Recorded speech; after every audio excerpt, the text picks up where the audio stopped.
দাঁড়ান মশাই, দাবিটা তো শুনুন। কি বলছে পশ্চিমবঙ্গ ছাত্র সমাজ? মমতার পদত্যাগ 26/8/24 মধ্যেও মুখ্যমন্ত্রী পদত্যাগ না করলে 27/8/24 নবান্ন চলো, সময় দুপুর 2টো, প্রত্যেক বাড়ি থেকে নিজ উদ্যোগে অন্ততপক্ষে একজন করে আসার আহ্বান। কোনো অশান্তি নয়, পাশে থাকুক পুলিশও, আহ্বানে পশ্চিমবঙ্গ ছাত্র সমাজ। 27শে আগস্ট মমতা বন্দ্যোপাধ্যায়ের পদত্যাগের দাবিতে নবান্ন চলো অভিযান কর্মসূচি গ্রহণ করেছে পশ্চিমবঙ্গ ছাত্র সমাজ। আর এই কথা শুনে মমতা বন্দ্যোপাধ্যায় কাঁপছেন কিনা বলতে পারবো না, কিন্তু সবথেকে বেশি কাঁপছেন আরামবাগ টিভির শফিকুল ইসলাম। শফিকুল ইসলাম কেঁপে কেঁপে উঠছেন।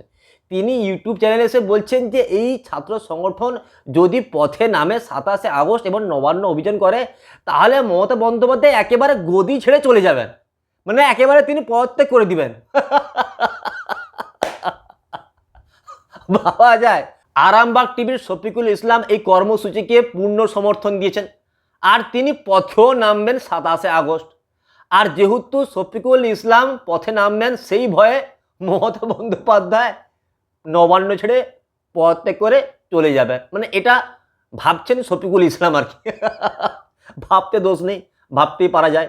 শফিকুল ইসলাম, আপনি একজন নিউজ রিপোর্টার, আপনি খবর পরিবেশন করেন, কিন্তু যদি আপনি খবরের চ্যানেলে কমেডি করা শুরু করেন, সেটা তো ঠিক নয়। মানে কমেডির কাজটা কমপক্ষে কমেডিয়ানদের হাতে ছেড়ে দিন। আপনি যদি কমেডি করা শুরু করে দেন, তাহলে কমেডিয়ানরা কি করবে?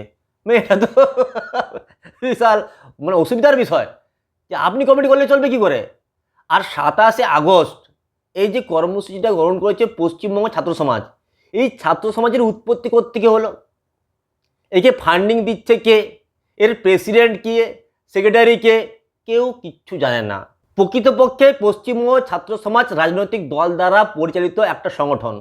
পিছন থেকে রাজনৈতিক দলগুলি এই পশ্চিমবঙ্গ ছাত্র সমাজকে মদত দিচ্ছে, ইন্ধন দিচ্ছে, এবং এই পশ্চিমবঙ্গ ছাত্র সমাজ 27শে আগস্ট মমতা ব্যানার্জির পদত্যাগের দাবিতে পথে নামবে। 27শে আগস্ট সর্বভারতীয় ইউজিসি নেটের এক্সাম রয়েছে।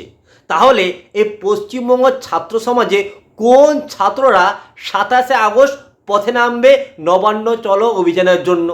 বুঝতেই পারছেন যে এই পশ্চিমবঙ্গ ছাত্র সমাজে কোনো ছাত্রই নেই। প্রকৃতপক্ষে এই পশ্চিমবঙ্গ ছাত্র সমাজ রাজনৈতিক দল দ্বারা পরিচালিত একটা সংগঠন, এবং এটি রাজনৈতিক দলের কর্মসূচি, কোনো ছাত্র সমাজের বা ছাত্র সংগঠনের কর্মসূচি নয়। আপনারা সকলেই জানেন দাবি 1 দফা 1 মুখ্যমন্ত্রী পদত্যাগ, এই কথাটা প্রথম কে বলেছিলেন? সেই রাজনৈতিক নেতার সম্পূর্ণরূপে মদত রয়েছে এই পশ্চিমবঙ্গ ছাত্র সমাজকে। যদিও এই পশ্চিমবঙ্গ ছাত্র সমাজ ছাত্রছাত্রীদের সংগঠন নয়, এটা সম্পূর্ণরূপে একটা পলিটিক্যাল সংগঠন। এবং এই সংগঠনের পিছনে কার হাত রয়েছে, এই সংগঠনের প্রধান হোতা কে, এই সংগঠনের মূল পান্ডাকে আপনারা সকলেই জানেন, এবং আপনারা অবশ্যই ওই মূল পান্ডার নামটা কমেন্ট বক্সে লিখে জানাবেন। এবার পশ্চিমবঙ্গ মুখ্যমন্ত্রী মমতা বন্দ্যোপাধ্যায়, রাজ্য পুলিশ, কলকাতা পুলিশের কাছে অনুরোধ, এরা যদি 27শে আগস্ট নবান্ন চলো অভিযানে পথে নামে, তাহলে আপনারা অবশ্যই খেয়াল রাখবেন যাতে এরা পশ্চিমবঙ্গের মধ্যে, রাজ্যের মধ্যে অরাজকতা সৃষ্টি করতে না পারে, যাতে এরা রাজ্যে বিশেষ করে কলকাতায় হিংসা ছড়াতে না পারে, যাতে এরা নবান্নের চারপাশে একটা ভয়ঙ্কর পরিস্থিতি সৃষ্টি করতে না পারে। আপনারা নজর রাখবেন, নইলে কিন্তু পরবর্তীতে আপনারাই বিপদে পড়বেন। বারবার করে পশ্চিমবঙ্গ সরকারের কাছে অনুরোধ করছি, আপনারা এই বিষয়টা অবশ্যই গুরুত্ব সহকারে দেখবেন।